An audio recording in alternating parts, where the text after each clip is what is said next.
اگر آپ جیسے غلط کام کیا اور آپ معافی مانگے حضور سے نماز کے اندر، پھر کیسے پتہ لگتا ہے کہ آپ کا معافی؟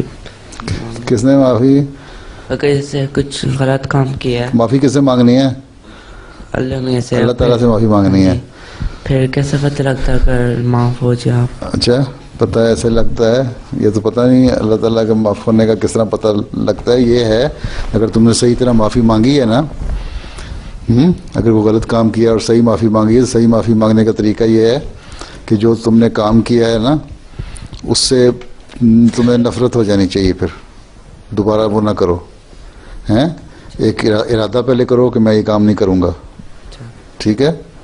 پھر اس پہ قائم رہو، اس کے لیے دعا بھی کرو، استغفار بھی کرو، ہیں؟ اس سے کرہت آنی شروع ہو جائے تمہیں، ہیں؟ نفرت ہو جائے۔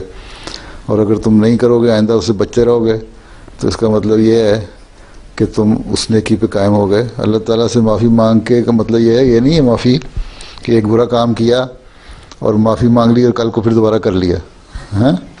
اس طرح نہیں ہے۔ اگر تم رک جاؤ گے تو اس کا مطلب ہے کہ اللہ تعالیٰ نے یہ اس کا ایک نتیجہ نکلتا ہے کہ آدمی کسی برائی سے رک جائے تو اس کا مطلب ہے کہ تمہاری دعا بھی قبول ہو گئی اور اللہ تعالیٰ نے تمہیں توفیق دی کہ تم وہ گناہ یا وہ گاندھی یا وہ برائی دوبارہ نہ کرو، ٹھیک ہے؟